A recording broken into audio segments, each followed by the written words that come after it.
It has been a very busy 4 days in the transfer portal for Penn State football. Of course, everyone knows about all the Iowa State players that have joined the Nittany Lions, and that's all, for the most part, done. Those players are on the roster. That news is over. We are now into the real transfer portal. This is not the copy-paste the roster over from Iowa State. This is they got to go find guys that they did not already coach and bring them to campus. So, that's where I've been focusing a lot of my attention the last 3 days on, because we knew the results of what was going to happen with the Iowa State stuff. It was already transferred. I was trying to skate where the puck was going instead of where it was, and that's why I scouted, I think, 9 defensive linemen over Saturday, Sunday, Monday, and then brought you all those evaluations in the last 2 days. We talked about 4 of them yesterday. One of them that's already committed, and then one that committed later on Monday night in Keanu Williams. And now we've got 2 more that have committed. And I was really excited to talk about a couple of these guys that we didn't get a chance to talk to in that video. Now I get to talk about Alexander McPherson and Armstrong Nnodim. These are 2 guys, younger players that I think have pretty damn good upside. And so that's what we're going to be focusing on today. Can't always talk about them right away, like, oh, I wanted to, but here we go. They committed to the university, so we're going to give you scouting reports on them and what they can do for Penn State football, how they fit in, and also what it says about the program's plan on the defensive line. We're getting more clues the more that commit. So that's what's coming up. Before what I need from you right now, please like the video. I know I hear it every time. I watch hours of YouTube as well, and I don't always do that. But if you would, it would really help me out, especially if you're on a desktop and you're not watching on your TV, or if you're on mobile and it's just right there. It's super easy. So appreciate that from you. Like the video, subscribe here to the YouTube channel, and we'll keep bringing you great content about Penn State football and the transfer portal, which of course is what we're talking about. Let's start with the defensive end. Let's start with the pass rusher, the sexier of the 2 positions, and let's go to Colorado for Alexander McPherson. Sometimes when I see a combination of skills that I really like and I think work well together, I get very, very excited. And that's what happened with Alexander McPherson. He's only a 3-star commit to Colorado, but he came out of IMG Academy. And this maybe is my bias creeping in, but I like good football players that they make my job easy when they have good fundamentals, good technique, and they know what they're doing, because it makes it very clear whether they succeeded or failed on a given play, and they're not just doing weird stuff. McPherson is a really good football player. Think Dejaun Lane, right? Dejaun Lane came from IMG Academy as a running back. He was really good at running back, not just being an athlete. That's what you're getting in Alexander McPherson at defensive end. I'm going to put this up here again for the YouTube audience, and I just wanted to read it again for our podcast audience that can't read it. Here's what he's really good at. Despite being 6'6", 240, his run defense technique is really good. Like, he came out pre-made as a starting defensive end in style. He's got really great length. He's 6'5 and a half, basically 6'6". His hand usage and his discipline are all really good. And so to me, when you look at a guy as a freshman, that if he's going up against a senior offensive tackle, a guy that's 315 pounds minimum, and he's holding his own, what does that say about what he's going to do when he's a sophomore, a junior, a senior? And on top of that, I really like long athletes. So you talk about length. We talk about length all the time on this YouTube channel. Arm length is really important on the offensive line and on the defensive line, because if you win the interaction first by striking the guy's chest first, winning control of the hand fighting battle, that's a huge advantage. Some guys just have to fight harder to win because they're not going to get that first punch. He lands the first punch regularly, and he's on target usually. That is something that I've seen from these coaches and the players that they've obtained in the portal. They value that. So this is a good fit, and I think he's a guy that when you look at 240, this is all contingent on him being about 255 pounds minimum next year. From a technique perspective, from an IQ perspective, I think he can play day one in the Big Ten.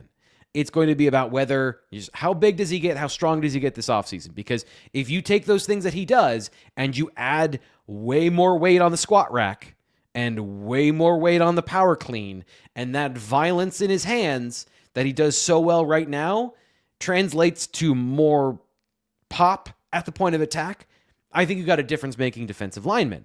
But he's got to do that. There's a massive projection there. So when you win with the way he does, which is length and pad flexibility, meaning he is going to, despite the fact that he's 6'6", play like he's 6'3", play like he's 6'2", plays like a smaller defender. That is a massive advantage if you can amplify that with the appropriate growth on that other side. And so when we talk about pass rushing, what he does really well, he uses those hands and his arm and his length to win, but he's just not strong enough to convert that into a sack, into pressures. If he does, look out. It's not going to look the same. That's the thing, is like, we've been conditioned as Penn State fans and as Penn State media to expect one thing out of pass rushers. A couple things. Speed, and then speed. Those are the things that they have focused on, are those undersized guys, explosive to the quarterback. But there's more than one way to win as a pass rusher. You can build elite pass rushers in different ways. And the thing that I see from McPherson is a path to that. There is a path for him to grow and develop into a power defensive end, a length and fluidity. And this is not a great comparison because he's not as big as Nick Bosa is not as big as Alexander McPherson, but he's the guy I think of when I think of a guy that isn't explosively fast, but is one of the most deadly and effective pass rushers because he uses every ounce of his abilities plus great mobility to turn the corner on the quarterback, to get really low and to use that leverage to win, to beat the tackle to the quarterback. That is the style that I think McPherson could play with and needs to develop the strength to make that happen. And what happens when he does that? The bigger he is, the more different places he could play. Because even on film this year as a freshman at 240, Colorado was putting him at defensive tackle in a couple of situations to rush the passer. Now, that's because they wanted to get more pass rushers on the field, and at his length, he had better opportunities than maybe the guy who was 6'2", who's only got speed to get around the outside. But he looked pretty good in those situations. Again, he handled himself appropriately. If he's 265 pounds, he can play head up on the tackle, he could kick inside, and he can still play outside and rush the passer from that 2-point stance or 3-point stance. That versatility is built into what I'm expecting the scheme to be. And so that is also very valuable. So this is a guy that, given all the things, and I'll say it again, the caveat here is that has to work out, where I have to be right about his frame being able to hold that much weight and him not losing his athleticism and mobility along the way. Those are some ifs, I understand, but they're reasonable. I always say, if you watch this channel, I say if you start counting your ifs, you're in trouble. These are reasonable ones. These are natural growth from a freshman defensive end into a sophomore and junior. He's going to get bigger and stronger, and I would just, in my mind, think he wants to play bigger because that seems to be what this staff values. And I think that would be very smart for I see the plan. I can see the blueprint of what they want him to be. So, speaking of the blueprint, we're going to be talking about the other defensive linemen that they've added and what that tells us not only about that player, but the defense as a whole in just 1 second. In football and in finance, having a strong game plan makes all the difference. AJ Freedom Financial helps individuals build personalized financial strategies that align with their goals, timelines, and risk tolerance. From investment guidance and retirement planning to 401k rollovers, HSA assistance, and legacy and wealth strategies, AJ Freedom Financial offers thoughtful, one-on-one support backed by industry experience and a commitment to transparency. Whether you're starting to invest, planning for retirement, or you simply want a second look at your financial approach, AJ Freedom Financial is here to help you make informed, confident decisions. Schedule a no-obligation consultation today at www.ajffi.com. Call 866-383-6899 or email info@ajffi.com. Again, that's ajffi.com. Call 866-383-6899 or email info@ajffi.com. AJ Freedom Financial, helping Nittany Lions fans plan for what's next. Securities and investment advisory services offered through Gradient Securities, LLC. Arden Hills, Minnesota, 866-991-1539. Member FINRA, SIPC. Gradient Securities, LLC, an SEC-registered investment advisor, offers investment advisory services under the DBA of Gradient Wealth Management. Gradient Securities, LLC, and its advisors do not render tax, legal, or accounting services. Insurance products and services offered through AJ Freedom Financial. AJ Freedom Financial and Freedom Financial Insurance, LLC, are not affiliated with Gradient Securities, LLC. So now let's get to the defensive tackle part of this conversation, and we're going to go to Armstrong Nnodim, defensive tackle out of Oklahoma State, 6'2", 290 pounds. And you might be saying, well, T. Frank, that sounds exactly like every single defensive tackle Penn State's had for the last 10 years. Yeah, but He played nose tackle for Oklahoma State as a redshirt freshman, and let me tell you, he was awesome at it. He is unbelievably strong for his age and his size. This is a guy who, I'm not exaggerating here, dominated his one-on-one matchups with guards and centers. Now, at 6'2", when it comes to double teams, he held his own, but maybe didn't have that sort of ability of a guy who is just has more mass, right, to absorb that hit and then not move at all from the point of attack. But he does have both. He can do both. So 6'2" nose tackle is what you got here. Squatty, fire hydrant sort of player. And the interesting thing is he's not slow. This is the part where it's very interesting of what he can be in the future and what Penn State adds on the defensive line to inform where he's going to play, because he can play a couple of different positions, because he is actually pretty explosive and athletic, especially for a guy that was a nose tackle. So he can move, and I think if you are building a defensive line, I don't know if Penn State's going to differentiate between the two defensive tackle positions, but if they do, he could play either one technique, nose tackle, or three technique, the guy that get those one-on-ones with guards. Either way, to me, what I've seen is that they want run defenders up front. The guys they've brought in, their primary and basically only job has been, when they're on field in the film, is to stop the run and be a brick wall in the middle of the defense. And I think, we talk about Keanu Williams in that video. You can check it out yesterday on Monday from Blue White Illustrated that I did scouting some of these players. Keanu Williams is that classic nose tackle. If and when he's healthy, he's going to be that guy. And now if you've got a defensive tackle that if you play him at the three technique and he gets more one-on-ones with guards and he dominates the way he does, you are not going to run through the middle of this defense very easily. Nnodim can be both a starter or a rotational player for Penn State. And I think they're going to add a lot of bodies and rotate. There's been a bunch of young players that have finally announced they're going into the transfer portal, including defensive tackles like Randy Adarica in the last couple of, honestly, while I've been recording this. And we're going to get some breaking news, by the way, at the end, so stick around. But I want to finish this up on Nnodim. There is pass rushing upside, but I don't know that that's the point anymore of what they want. I'm going to write about this later, of this kind of idea of the athletic pass rushing nose defensive tackle in Penn State history, and how that really worked out and how it didn't work out. And so Penn State and Dejaun Lane, it seems to me what they want are these guys that are run stoppers first, and then a guy like Nnodim who is a redshirt sophomore and athletic enough that if you can get something out of there, that would be good. I don't know that he's the longest guy in the world. Again, we talked about length with McPherson. I don't know that he's got that in his game. He might be a little bit shorter, a little bit stockier, might not have that kind of length to win pass rushing battles, but it's less important on the inside as much as it is on the outside. And if he can win through quickness and explosiveness and great hips to get from gap to gap, which he has, then there is upside there. But it is kind of a secondary thing. And so what this tells me for Penn State is that they want some guys that are multiple up front. And like I said, they want run stuffers in the middle. And so now you've got three defensive linemen coming into the portal. You've got a big nose tackle. You've got a guy that can do both. And then you've got a physically strong defensive end with a great growth potential to be a tweener. They've already added a tweener like that in Elijah Carnell, who was a Iowa State transfer. So we've got a pretty good blueprint of that, plus Max Granville on the other side. Penn State's going to have a versatile front that's going to be able to attack the pass rusher and also stop the run. And strength and power are all very important to the staff so far. What I've seen them develop, and Nnodim is kind of the guy that kind of crystallizes it for you, is the dude who's 6'2", 290 and moves really well. Also, his primary thing is he's an absolute unit in the run game. And that's going to allow the pass rushers and the blitzers to do their thing, the athletes around them to make a lot of plays. I also think it means that Penn State's not going to have a lot of upfield penetration from their defensive tackles. It's going to be more of a control system, because that's what these guys have done in these systems. They are coming from situations and places that had them play odd fronts, meaning 3-down linemen, and also they weren't in upfield systems. They're not attacking defensive linemen. So that's kind of the outline of their jobs and the outline of what I see from them on film. And when you bring all those pieces together, to me, what I see is they've gotten exactly what they wanted out of the transfer portal. These guys, upside, youth, a one-year starter that's a veteran that you know and you can count on.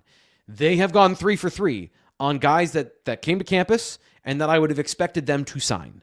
So now it's going to be about the other 6 guys that they have interest in the transfer portal that had visits set up, whether or not they took all of them, and whether or not they can get those guys to campus before they sign somewhere else. Because there's a couple of guys out there that I think are pretty good and are going to be interested to see if Penn State can corral more of those guys and get them to campus, because they're building what I think is going to be a fundamentally different defensive line and one that can be very effective if these pieces come together. But it is still very early in the process, and they need a lot more.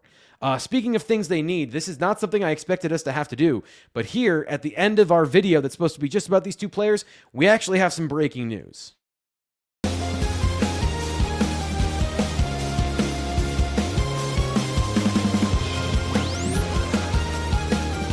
This one hurts a lot for Penn State football. Dejaun Lane has entered the transfer portal. Just saw this. 247's Matt Zenitz about 20 minutes ago from when I'm talking right now. Dejaun Lane has entered the portal. I don't I don't think that's very good for Penn State. So Penn State has brought in Jamison Patton and Marcus Neal from Iowa State. But when we're talking about athletes, when we're talking about guys on the back end that have the potential to be really, really, really good and to not have flaws and not have, like, we need to hide X, Y, or Z in the system, Dejaun Lane is the guy. He is the guy in this system. He was going to be, in my opinion, whatever they were to build around, he would be the centerpiece of that. He'd be the boundary in the field safeties. He would be the guy that's making a lot of plays, because Marcus Neal is a little more limited. He is not a sideline-to-sideline athlete. He's got pursuit, he's got effort, and he's got enough speed. But if you're talking about a guy that can, be the all-around, do-it-all safety, Dejaun Lane is the guy that I was assuming they're going to build a secondary around. And to lose him is a huge blow. Now, of course, Penn State has brought in those other players I just mentioned, so they do have a starting duo from Iowa State come over here. So it is not like they're without a plan, but having 3 safeties would be better than having 2. And having Dejaun Lane's abilities is important. And to lose that, I'm just speculating here. We can talk, right? Dejaun Lane decided to stay. And I'm assuming somebody came to him via an agent, a family member, or somebody else with oh, wait, that's the number? Oh, no, I'm going to the portal for sure. Because he's that valuable. Like, his athleticism, the way he played in the bowl game, that was the guy that we've been expecting for 2 years. They put him in a system where he was more confident and more aggressive, and you saw how explosive he could be, how dynamic he could be. I think on a talent level, the only guy that I've seen who equals that is Jaquan Brisker, starting safety for the Chicago Bears. One is a second-round pick. Dejaun Lane has that level of athleticism, and he's probably faster. His instincts have been the part that is slow to develop. So that's a huge loss for Penn State. There's no way around that. The portal retention in the secondary was a key aspect of the defense, because we've been talking so much here about the defensive line and all the work they had to do. That from a scheme perspective and from a personnel perspective, they lost a lot of guys, and they were going to need to transition some body types. Keeping the secondary together was part of this big plan that was working for Penn State, in my opinion. I don't know if it's specifically part of a big plan, but the plan that had formed was really good, where you could keep that secondary together, and they could be kind of the backbone while you build this stuff up front. And now it's less certain.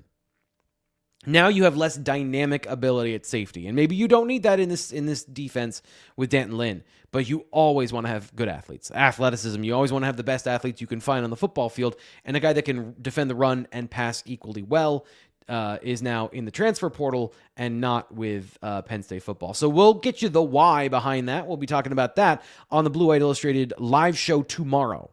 We'll also be talking about it at bluewhiteillustrated.com. Our insiders probably have more information. I'm in a time capsule right now. I feel like I am in a time machine, because all these things are happening while I'm talking to you here, and you're going to see it afterwards. So just, again, this is the thing. Subscribe to bluewhiteillustrated.com right now. It's half off for our portal season. There's all kinds of information, and you don't have this problem of you don't know what's going on because I'm sitting here talking to you. 50% off for 3 different sites. On3 and Rivals are national sites, and bluewhiteillustrated.com. So you get 3 for the price of 1, and the price is half off. It's going to come up as the outro of the video, but I wanted to tell you about it right now because it's very important this time of year. The information you need to know, I can tell you where to go get it, because that's where I'm going to go to find out. because, the guys can't text me all the time to tell me all the things. So let's all go together to bluewhiteillustrated.com, and we'll get that information for you to talk about what it means for Dejuan Lane to be in the portal and for Penn State to now need to fill in with another safety somewhere, somehow, to find a guy to fit in there and fill out the roster. It's never going to stop. There's always going to be things. This video is going to be over, and we're like, we need to talk about that. So I'm just going to get going so we can start working on the next one. We'll talk to you then.